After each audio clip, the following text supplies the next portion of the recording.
starting the webinar. Hi, good morning, everybody. We've got a lot of people filing in while everybody gets situated and attendees get their audio set up. We'll just give everybody a few minutes to do that. I don't know about you, but I'm still working on coffee on the West Coast.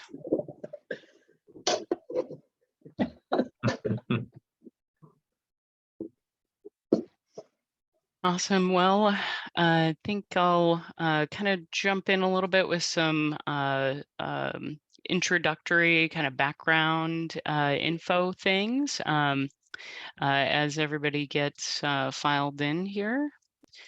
And let me share my screen.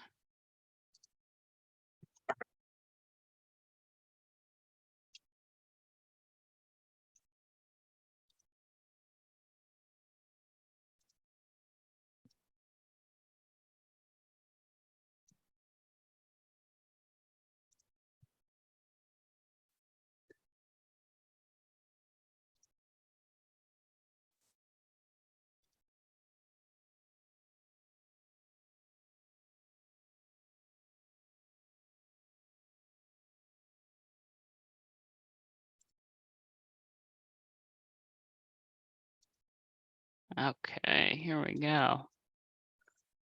All right. So, first things first, I just wanted to kind of welcome everybody and say thanks so much for taking a little bit of time out of your day to come listen to this conversation and spend a little bit of time with us.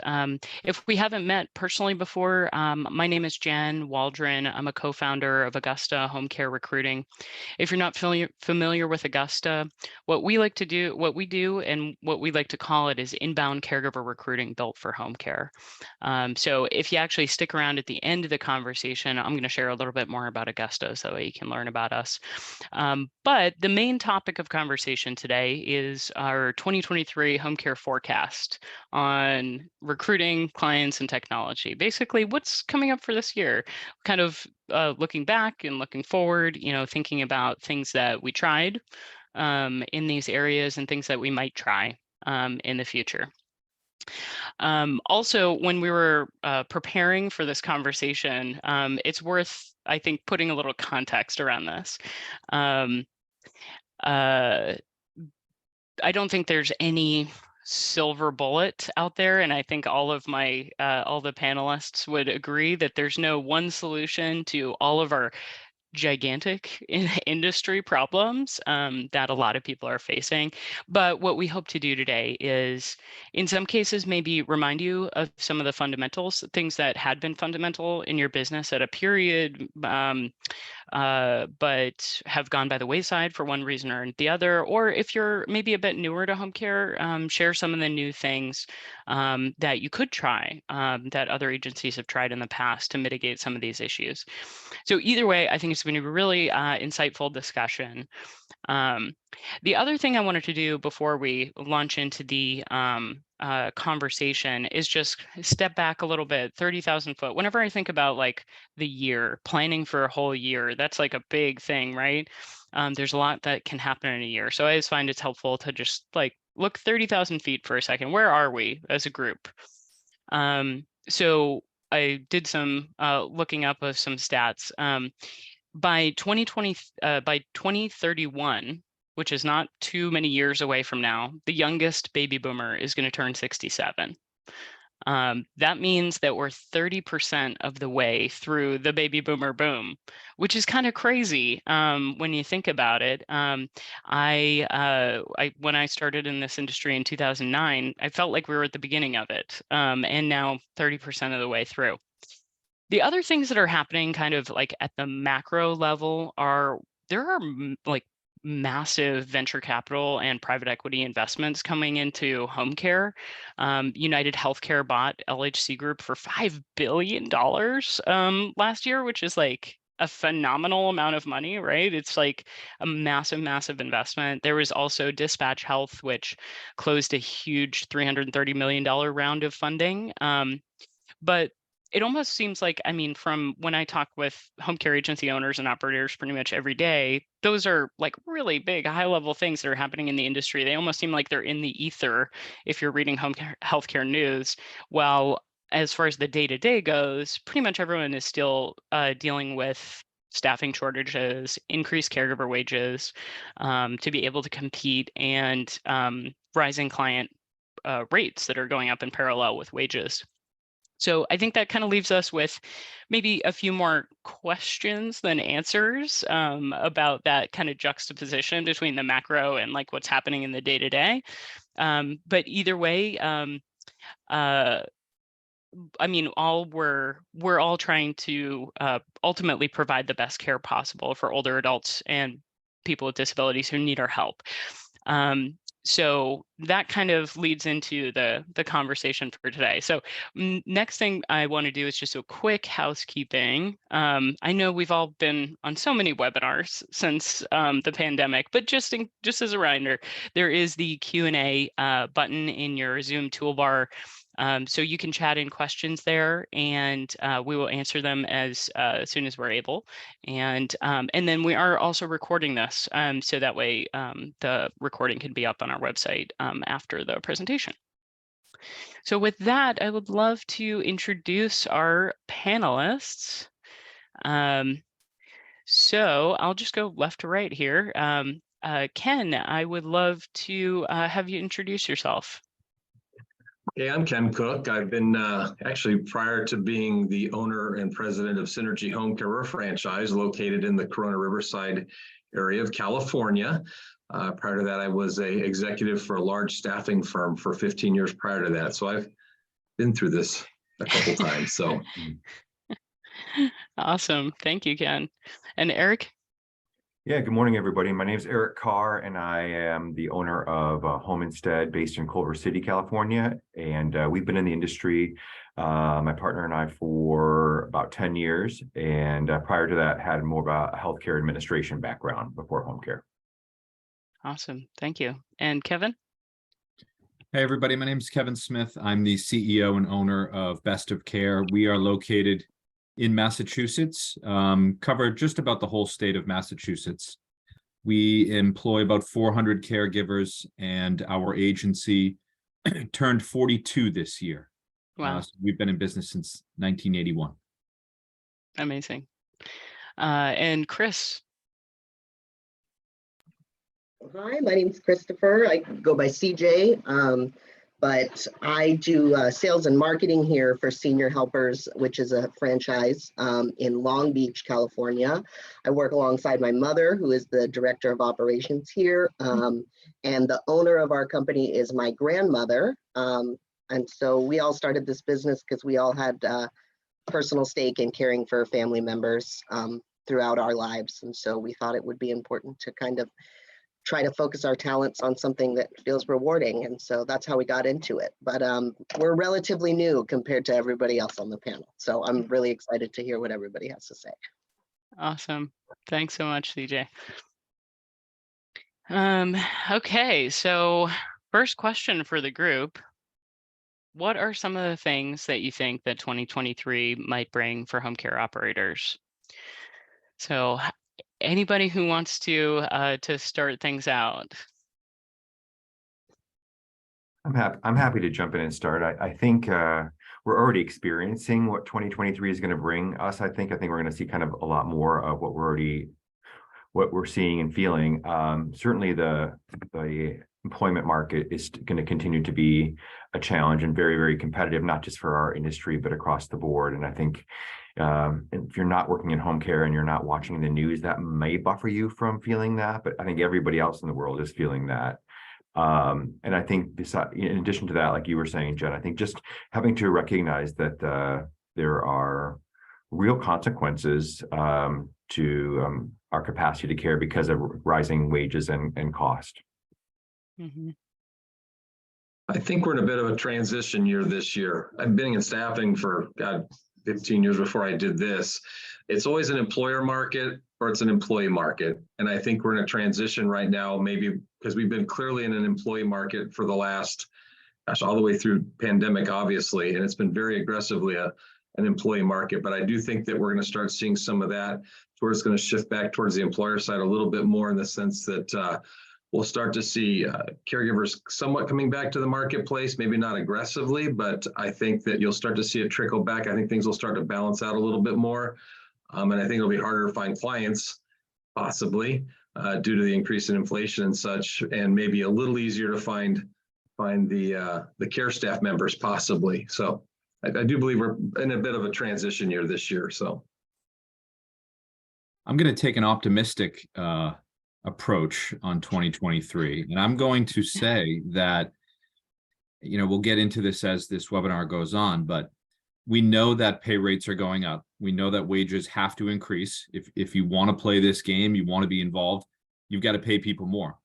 Now, one sort of unintended or perhaps unexpected outcome there is this industry, we know, is always better when we sort of wrap our arms around people who are new to it and don't know about us yet. And so as wages go up, maybe we are entertaining and attracting a different profile of person who prior to this never dipped a toe in home care. Maybe they were working retail, hospitality, but some of those key sort of customer service, human service, experiential careers or job histories, I think are going to translate effectively, especially if you're companies like us who provide excellent training. We can upskill people and give them the skills that they need. So I'm expecting to see some new people entering the home care workforce in 2023.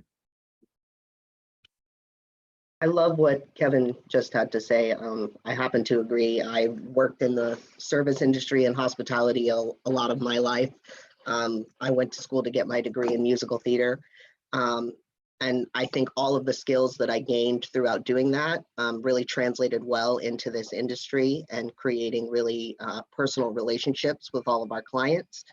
And so I definitely see what Kevin is saying, and I think it's going to be really interesting to see how the landscape of our caregiver profiles begins to change. I like that he has an optimistic view, and I think there are a lot of things that are coming, especially if you're a VA provider, if you work with the VA through the HHA program, there's changes coming to that I think will allow us to pay the wages that people deserve to be making right now. So I'm excited.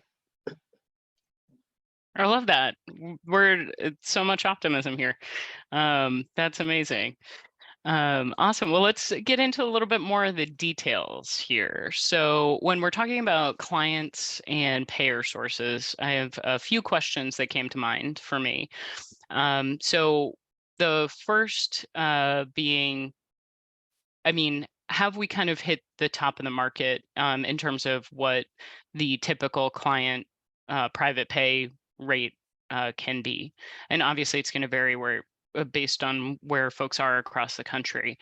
But is there more room there, or are we kind of at a threshold as far as that goes? Obviously, it's related to caregiver wage, tied directly to caregiver wages. And then I think very relatedly to that, the payer mix may, if private pay clients, if we're close to the top of the market, then does that mean that the payer mix may change as we go forward this year? And so, yeah, how are you all thinking about that? I don't think there is a top of the market. Quite honestly, the desperation and the demand for the services that people purchase from our companies is endless. You just said it, Jen. So the youngest baby boomers, whatever that stat was, it was very profound. I don't know what it was, but what it meant was we're not even close yet in terms of, and more specifically, that segment of the baby boom population is already intimately aware of what home care is because they've gone through it. They're the adult children who have already gone through it with their parents. And so I think gone are the days of sort of the total lack of awareness around the option for home care and the viability of home care. And I think that people, at least in my experience here in Massachusetts so far in 2023, we just increased all of our private pay rates significantly. We are no less than $40 an hour, somewhere north of that, places like Martha's Vineyard and Nantucket, even more. Nobody blinked when they got the letter. In this climate, it's easy to say, okay, well, you're going to pay more for eggs. You need more for your mom or dad's care. And it's a pretty easy conversation. I get that it's expensive, but I'm not seeing the market topping out at any point in the near future. Yeah, I would agree with Kevin. The demand is so high and it's not going away. It begs the question, I won't repeat what Kevin says, but it begs the question then, who does it exclude from the market? There will always be people who will need this and can pay for it. And then it begs the question, who is suddenly priced out of a market, which is real. We serve clients who are, where the dollar and amount is not an option at all in their household. And we have others who are really sort of like to the half hour deciding how many hours of service they can afford. And so I think that becomes the other part of that. Yes, there'll always be demand in someone who can pay for it, but who might be priced out at what point. Mm-hmm. I definitely agree with everything that's been said so far by Eric and Kevin. I do think that it really depends on the kind of services you're providing and the quality of services that you're providing, and maintaining the relationships with all of your clients individually and making sure that they are happy at all times. I think that does a lot for people, and a lot of people are willing to spend a little more money on the services, because some of the other companies that they go to, especially what we've heard from our clients in our area, they don't get phone calls. They don't have a personal relationship. Somebody just shows up. And I think there's a difference in the kind of quality of care that you're providing, and it's always going to make a difference in what people are willing to pay. Do I think that there's really going to be a cap at the top of the market? No, I don't, because people are always going to be in need. And we're finding more and more now that people aren't really balking at our prices right now. We're not at $40 an hour or north of $40 an hour yet. But right now we do have clients that are at $36 an hour. So we're working our way there. So it's going to happen eventually. But I do think that there should be an emphasis on kind of diversifying where your payer sources are coming from. We work heavily with long-term care, and we're working really well with the VA. And so that has given us the opportunity to give breaks to some of our clients that maybe can't afford our sticker price, so I think that's been really good for us in being able to provide services to people that really need them and not just turn somebody away because they can't afford what we have to offer. Mm. I think that with the marketplace, and like I said, seeing caregiver wages increasing, I don't see that stopping anytime soon, especially in California. I'm sure Massachusetts, same thing where Kevin's at. What we do is directly tied towards the wages, basically. You can't run a healthy agency and not expect to have increase the rates in order to keep up with the payroll stuff. I think a lot of what has to happen is that agencies have to come up with creative ways in some cases so that people don't get priced out of the market, to come up with solutions for families, for care that maybe are a little bit outside the box occasionally. It needs to happen. Because otherwise you get families having to make hard decisions. I can't do complete overnight care any longer. I can only do 6 hours instead of 8 because now my budget only is allowing for this, or maybe my daily long-term care budget only allocates for so much money. We can't afford that out-of-pocket expense. So, we got to be sensitive somehow to what's happening with the families, because the rate increases, I know, like everything else, they're paying for eggs, they're paying for fuel, they're paying for other stuff. There's a limit to their budgets. And I think that's where, like I said, a lot of things we're going to have to come up with some creative solutions for care, maybe concierge services or sharing care options and things like that, that might end up allowing for these families to still get good quality care, but still allow for working within the budget constraints of what's going on right now. Yeah, I think that it sounds to me like, there's a certain part of the market that's willing to pay for this, and that there's no limit really. And then there's this other part I think that Eric first highlighted, that maybe is always going to have trouble paying for this, and paying for the care that they need. So I guess I'm curious about so I guess it sounds like it's a part of some of your strategies, maybe Ken and Chris, to potentially continue to see how you can diversify your payer sources and packaging of your services to make it so that way there are options for that certain part of the market that's not maybe is priced out of paying out of pocket. Um, um, that's really interesting and helpful, I think, to think about. I guess also related to that, my third question on the screen here, do you see your referral sources changing at all, beyond those maybe either you're beyond your typical payer sources, basically like your VA programs and Medicaid programs and things like that? Do you see other types of partnerships that maybe are going to drive clients to you, basically?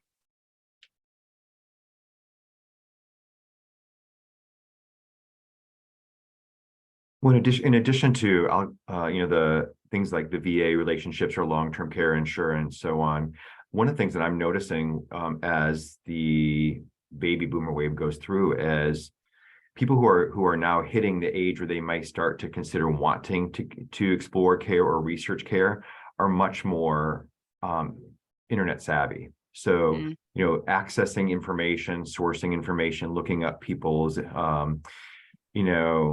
company and researching them, their Google reviews, things like that.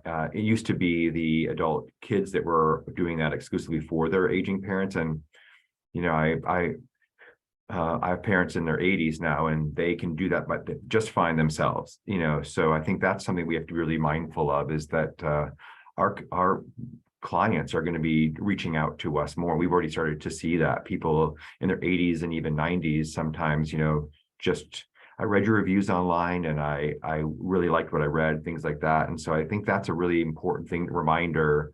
And quite frankly, one of the reasons, Jen, why we went toward Augusta is just sort of recognizing that even that social media space is so familiar now to the demographic that is our clients, that being able to have a strong presence in that space too is really important.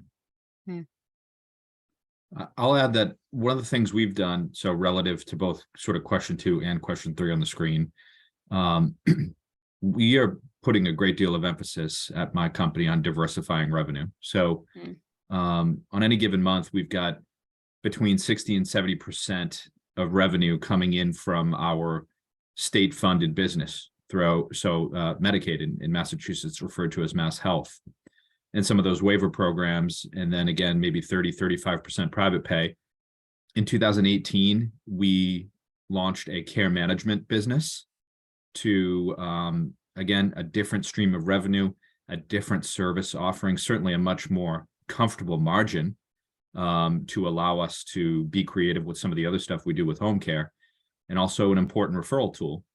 And then most recently, we acquired a move management firm as well. And so we think that diversifying these revenue streams, finding different sort of adjacent, related, parallel universe services with enhanced profit margins are going to be the most effective way, at least for my company, to continue to support home care, continue to grow it, recruit nonstop, but again, sort of cushion and find some, opportunities for cross referrals internally. I think that's really interesting what Kevin just had to say, because I think the landscape is a little different here in California. At least most other agencies in California don't work with Medicaid. It's just not really, the reimbursement rate is not something that we can work with. It's not really possible. Although we do work with a Medicare Advantage program. And that's that's something that for a long time, we're talking about not wanting to participate in any longer. And that's because their reimbursement rate is $28 an hour. And our private pay rate is $36 to $38 an hour. So it wasn't realistic to continue to do that until we were able to partner with the VA, and we are getting such a high reimbursement rate for the hours of care. That was able to kind of offset us a little bit so that we could still keep pulling those referrals from them. And then we're able at the same time to keep some of our caregivers working if they don't have specific set of skills. Maybe they don't do personal care. They're more companion care. Some of the referrals that we get from the Medicare Advantage program, we're able to keep caregivers working so that we don't lose them. And that's good for us. But also a lot of times they get an allotted amount of hours per month, and they're willing to pay a little extra to have a few more hours. So I think if we're able to participate in the program, we maintain the relationship, they care about us, we put a good caregiver in, and they want to keep that caregiver there, they're willing to pay a little more to keep them there. Mhm. So.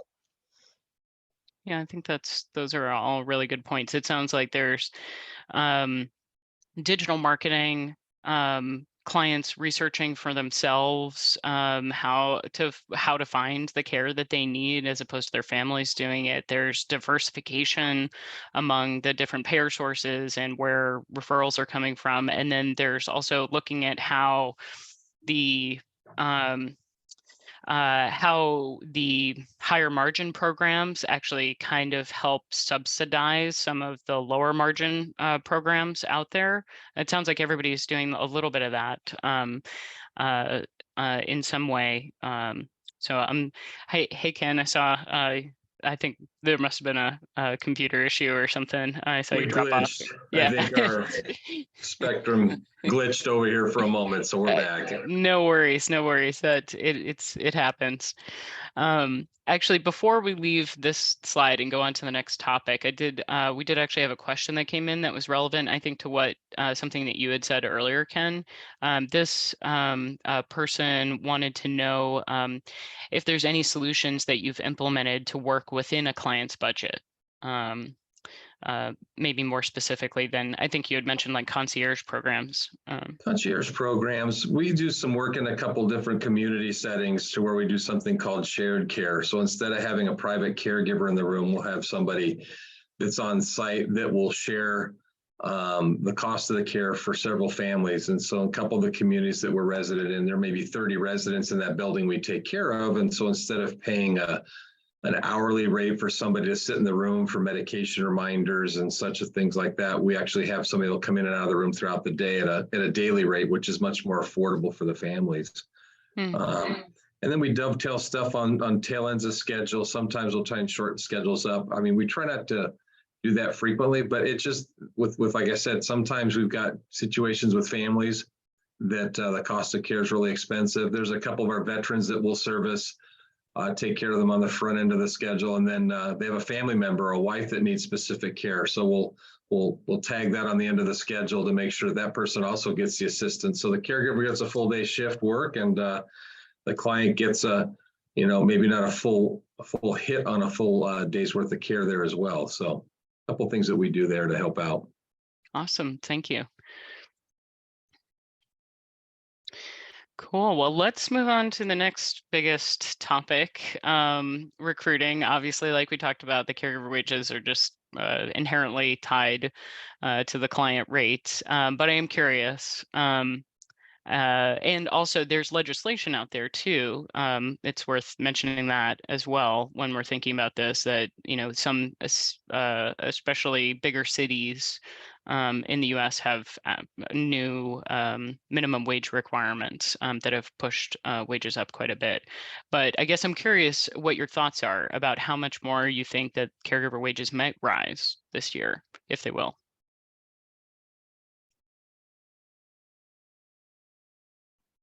Well, we're seeing in California, we're looking at anywhere from 7 to 10% increase in wages as a minimum, I think is what it is. I think a lot of it, like we discussed in our meeting yesterday, is predicated on some of the legislation that's passing. I know that they've got some legislation in California that they're looking for minimum wage of $25 an hour for people working in fast food. The hospitals, they're putting legislation out this year for minimum wage of $25 an hour for hospital staff cleaning, housekeeping services across the board. So those put wage pressure on us as well. So I think that it's really dependent on some of this legislation coming up, but we're looking at least a minimum of, like I said, 7 to 10% increase in wages, possibly more depending on what happens legislatively. Hmm.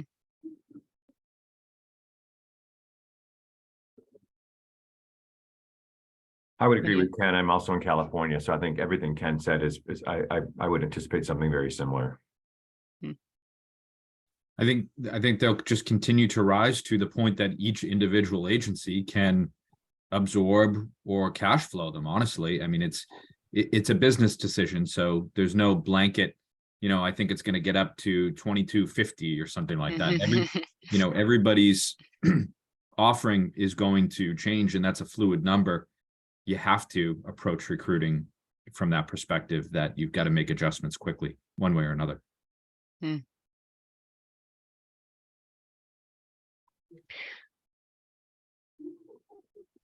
I think everything's already been said. I was right. It's a- But as far as how it looks in California, I mean, that's exactly where we're at. I think a lot of it does definitely hinge on the legislation coming down the pipe and to see where it's going to put us in our market.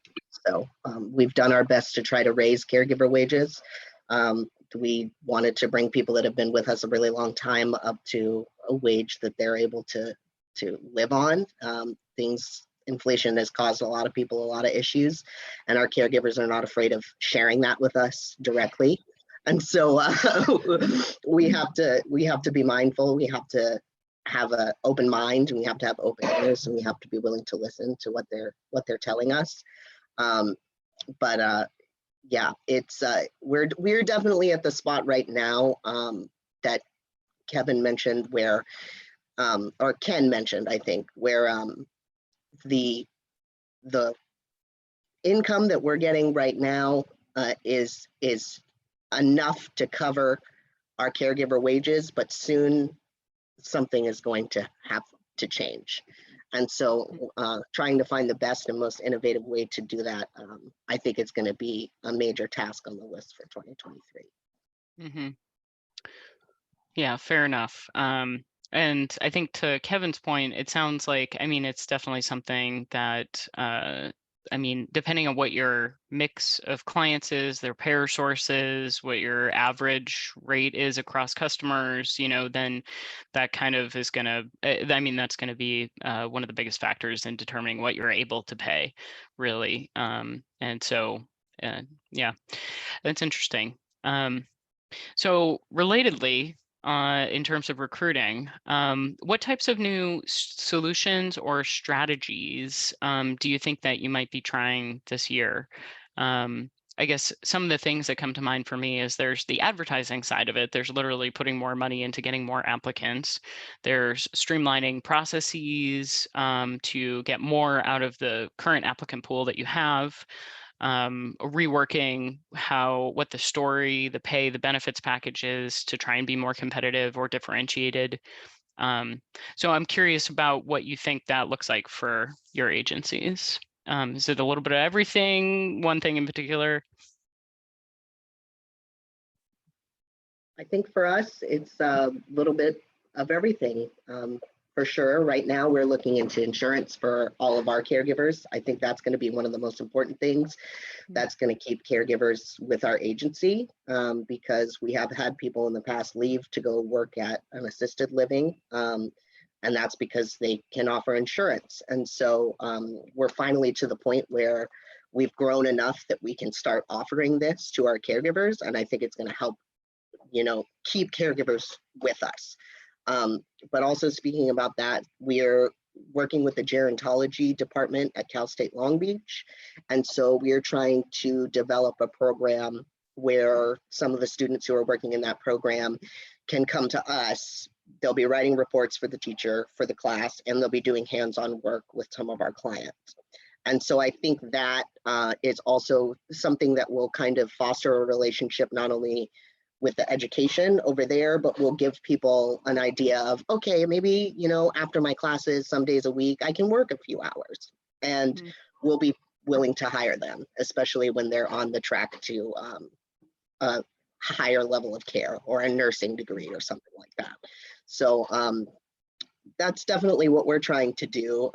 Advertising, we're just always trying to put our name out there. You know, I go to a lot of different places. I talk to a lot of different people. And so we just want people to see us. And I think for us, word of mouth has been really beneficial, especially in our community. And that speaks to the maintaining those client relationships that I mentioned earlier. Mm.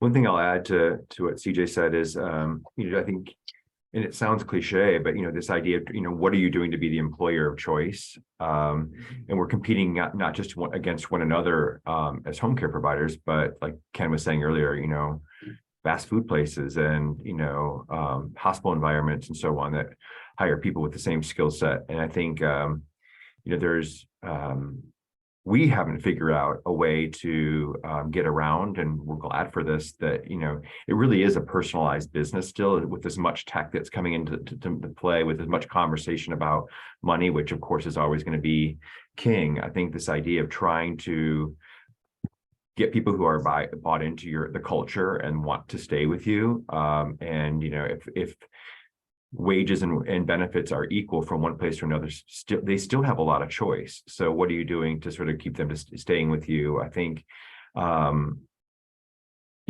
up to each in business in their own environment and their own market to decide what's kind of just going to differentiate for them. We put a ton of emphasis on the caregiver relationship in our office, with the hopes of having that retention rate be high. Because it has been two plus years of much harder to hire climate, and being able to then say, okay, when we do hire somebody, we're doing everything in our power to retain that person, as far as quality of benefits and flexibility of schedule, and just appreciation for the work being done, the amount of support, the ongoing training, like Kevin was saying earlier.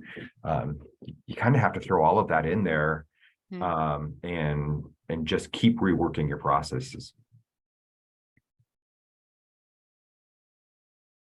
We just tell people when they come in to apply, one of the things that HR just emphasizes over the top is you have the potential to work as much as you want, where you want, and when you want. And what better sell is there for somebody who's looking for a job in terms of flexibility? Like, that is a benefit. Don't be afraid to literally write in your benefits section flexibility. We're not one of the companies, I forget, one of the panelists was saying, there are some companies who are just going to tell you where to go, and that's your shift, and you're not going to have much of a relationship with your scheduling coordinator or whatever. But that is not the case for our company. We're going to do our best to accommodate you with a schedule that reflects, some of your requests. And you'll be surprised that there are some agencies that some of these candidates and applicants are coming from, where they're like, oh, they've got me driving all over the place. I've got to start my day here, then I'm going there, and it just makes no sense. And they hear from us, okay, well, let's just keep you in this town for a day, and we'll give you 40 hours a week. And it's like, they're so relieved by that. And so I think one of the things that our company does do well is we really hammer on flexibility and making sure that the applicants and candidates and existing staff too feel like they're getting a really flexible two-way employee experience. And I just don't think that you can overstate that enough to people.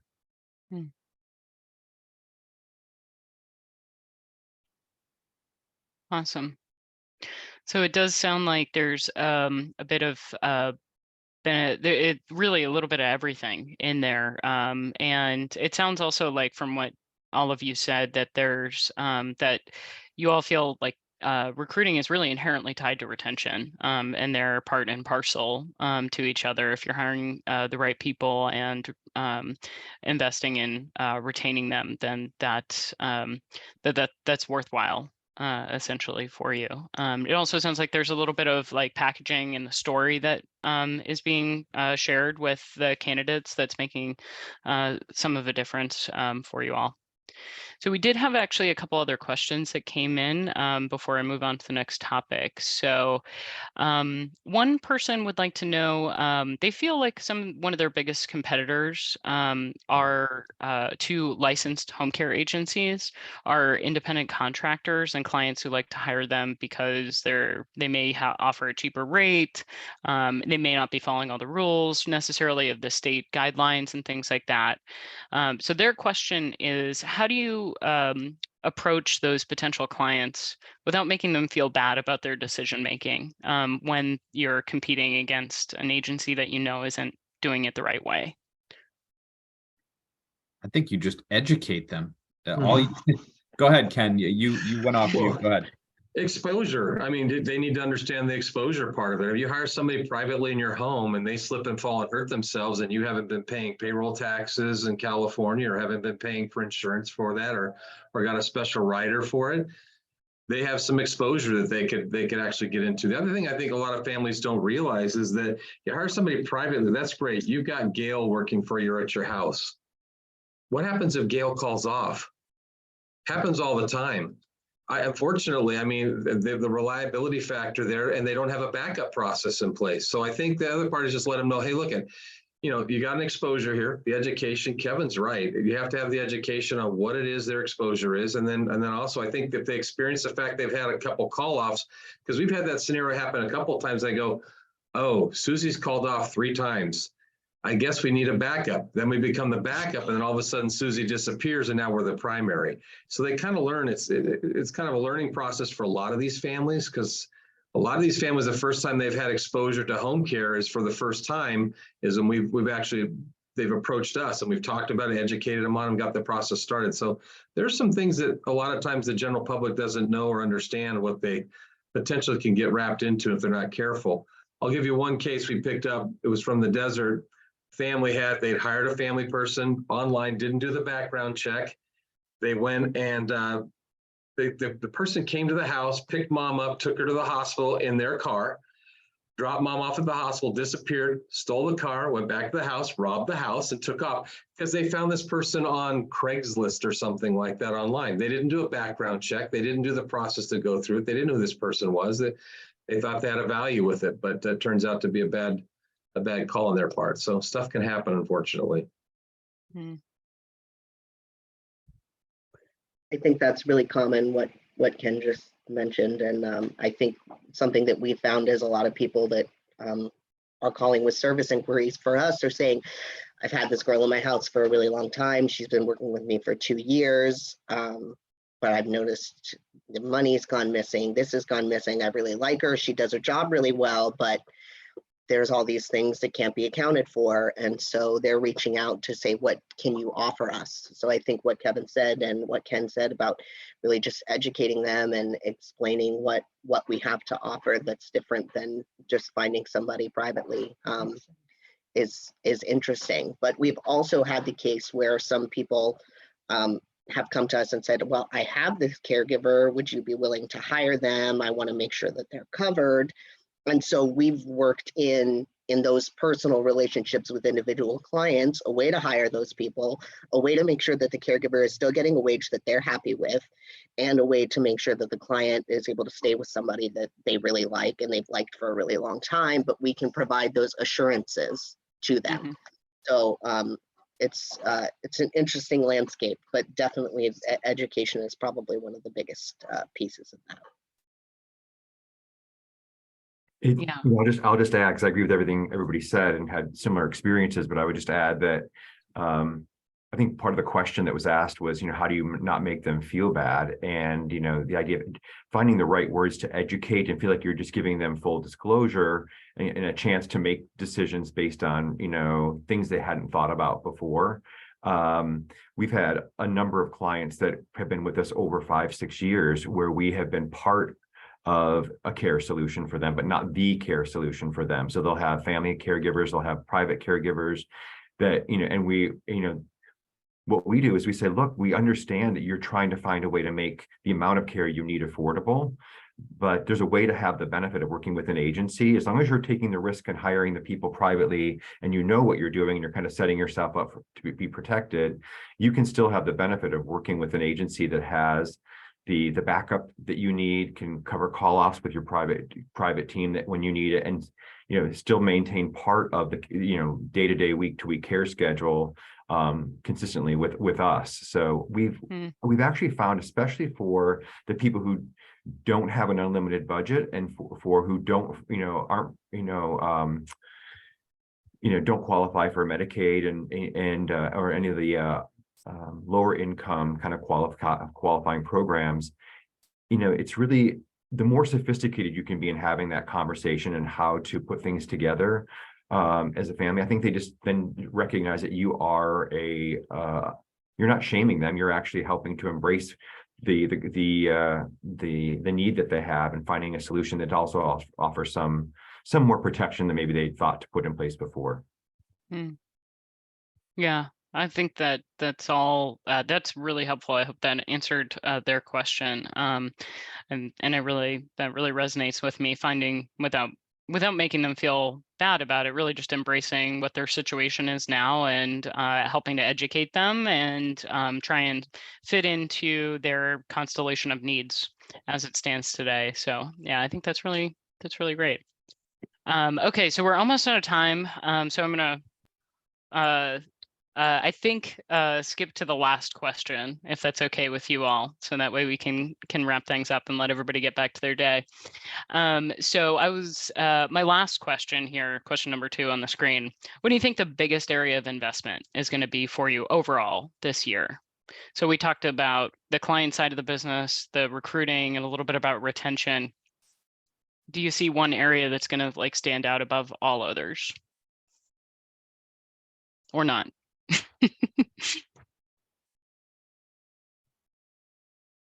I'll speak for ourselves. I go back to, I think it's a transition year this year. And so we're investing in both. We're investing heavily on the recruitment side, and we are working with Augusta on this and some other options that we've got.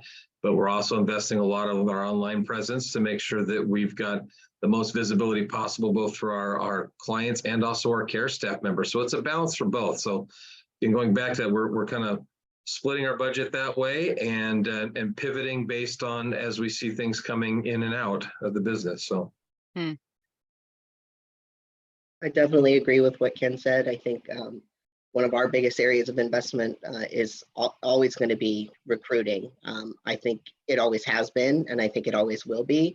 But I think as far as 2023, we have to look at wages going up. But going back to what Kevin said, I think earlier at the very beginning, is also providing options for our caregivers to grow with our company and being willing to try to transition them into bringing them into the office, becoming a care manager, working more closely with our clients in a different capacity. I think that's going to help with retention, and it's going to be a really important investment to our company because if they have a value and they can grow and they want to stick with us, we want to provide them the ability to move up. So, and if we can bring somebody in as a recruiter because they're one of our best caregivers, and they can start training people, that I couldn't ask for something better.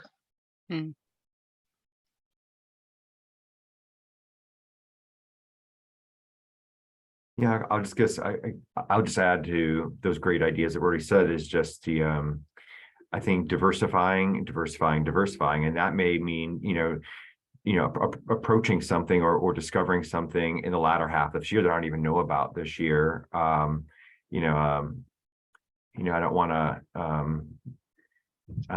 overstate this, but Jen, even like the investment we've made in Augusta, as far as we didn't have the kind of social media presence that I wanted before we started working with Augusta. So just finding a way to sort of add that to our exposure online and finding people to connect with that way, that brought us in contact with people who weren't looking for us through more conventional job postings and things like that on boards, or really were inspired by the stories or the narratives that were being presented about what our current care team was doing and so on. So I think that is a really important area to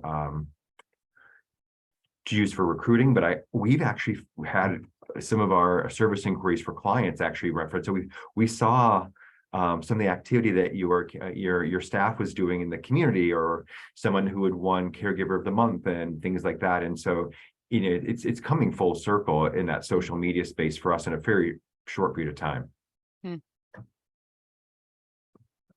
For us, I'm looking at everything this year through the lens of geographic expansion. And so everywhere that we are today, we want to make sure that we maintain that presence and keep our footing in all of our sort of, main hubs of business where we deliver the most service and generate the most revenue.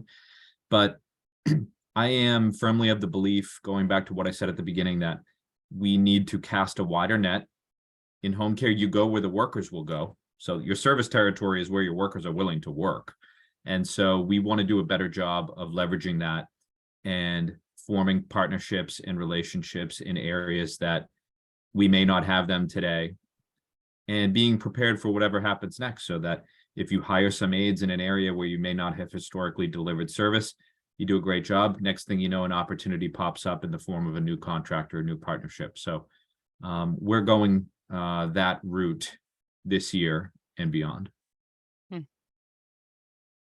Awesome. Thank you all. That was really, I found it very interesting and insightful, and I hope everybody else in the audience did. Since we're coming up on our time here, I just want to say thank you to our panelists. You guys are amazing. We appreciate you so much. Thank you so much to everybody who stuck around and has been listening in to this conversation. So the last thing I wanted to do is just give you a little bit more information about Augusta. So if you want to stick around for literally 5 more minutes, then I can tell you a little bit about what we do and how we do it. And Kevin, Eric, Ken, CJ, if you guys need to go, I understand. Or if you want to stick around as well, that's great too. I know they're already familiar with what Augusta does. So thank you again, guys. We really appreciate you. Just wanted to go over what we do real quick. So as you've been hearing, I'm Jen, and I've got my coworker, my co-founder Sam, up on the screen here as well. And I did that because if you reach out to us for a demo or call us or email us, you're going to get in touch with one of the two of us. Basically, that's who you'll be chatting with. If you're looking to potentially sign up with Augusta this month, then there is a little bit of a special thing for you. So just reach out to us. Schedule a demo and we'll tell you about it. But high level, I wanted to share a little bit about who we work with. So we are, as I said at the beginning, inbound caregiver recruiting built specifically for home care. So we only work with home care organizations. I've got some of our customers up on the screen here. There's some franchises, and then we also work with quite a few independently operated home care agencies as well. I also wanted to start by sharing who our integration partners are, because when we started this company, the first thing we heard from home care agency owners was, we don't want to learn a new system to help us recruit more caregivers. So we dedicated ourselves as much as possible to that idea. So we started by integrating with all of the applicant tracking systems and other types of systems that most home care agencies use to recruit today. So but what do we actually do, and who are we? So Augusta was founded by myself and my two co-founders, Sam and Yvonne. We are former caregivers and current caregivers, actually, and home care industry veterans, and we're advised by some of the best in the industry. We've got a combined 30 years of experience working with home care agency owners and operators, ultimately helping to recruit, between all of us, thousands of caregivers for home care agencies. And the types of people that we work with, I would say, are home care agency owners that feel a bit frustrated by applicants who aren't serious about working with their agency. They're the owners and operators that I work with tend to feel a bit worried about losing applicants to their competitors. I don't know about you, but I signed up recently on Indeed as a caregiver, and every morning now I get 10 messages from different home care agencies asking to hire me. I wanted to see what the experience was for a caregiver on that site. So it's almost like if you don't get to a caregiver within minutes of them applying, they're gone. So that's kind of a frustration that's out there. And then on top of that, when we ask home care agency owners, typically, what do you think is going to make a difference for you in terms of recruiting? The typical answer is we just need more applicants. At Augusta, we feel, based on the data that we've collected, the research we've done, the caregivers we've recruited, we feel it's a little bit more nuanced than just needing more applicants. So what we've done is we developed a data-driven method for home care agency owners and operators to get qualified inbound caregiver leads and hopefully stop chasing unqualified applicants. So when I say it's a little bit more nuanced than that, I want to, think about the numbers for a second. So with the data that we've collected, we're seeing about somewhere between 5 and 10% of total applications turning into interviews. And then only 1 to 5% of applicants ultimately getting hired, which I have to credit one of our customers for sharing this wisdom with me. But since our customers are getting so many applicants per month, but only hire such a tiny percentage of them, it literally means it's harder to get into a home care agency than it's harder to than it is to get into Harvard, which at Augusta, we're not 100% sure that it should be that way. I mean, obviously, you got to find the right fit. But maybe we can do something about these numbers and literally making that hiring funnel more efficient. The other thing that's related as far as the problem goes is that we found that recruiters are spending typically at least half of their week on just trying to get candidates on the phone, email, text to find out if they're qualified. So it's all in service of that conversation to figure out, is this actually going to be a qualified applicant that I want to pursue? So most recruiters are spending potentially 20 hours a week, basically chasing people who they have no idea if they're going to ultimately be a good fit for their agency. So that's where Augusta comes in. We basically help you close serious applicants fast. It's incredibly, just like shockingly easy. And we have many use cases. So the way our product works is that it's really just a URL, a link that you can place on any job marketing channel at all. So whether that's a actual job board, a old list that you have, or a database that you use of caregivers that you want to market and remarket to. And we embed with all your current workflows. So as I mentioned before, we know people don't want to have to learn a new system. So we made it, it's just incredibly easy. It's like shockingly easy to basically work into your workflow. So that way we can help streamline the qualification process. The other thing that we do that's really unique is we help stop competitors from basically interviewing your good candidates first. It's important to know that a good qualified candidate for one agency may not be exactly the same as a qualified candidate for a different agency. So basically, when we know a candidate is qualified for your agency, we give them the opportunity to schedule an interview on the spot without any back and forth texting, emailing work on your end at all. And it turns out that those qualified candidates actually stop applying to competitors because they've already scheduled with an agency that meets their needs. And then last but not least, we want to make the world a little bit different. So that way, when a recruiter comes in the morning into the office, they know exactly who the right candidates are to spend time with. They don't have to figure it out, reach out to people. They just have a list on their calendar of these are all the people I need to talk to and when. And better yet, I have all the right information I need to know what's important to this candidate, to effectively sell my agency to them, and also evaluate them.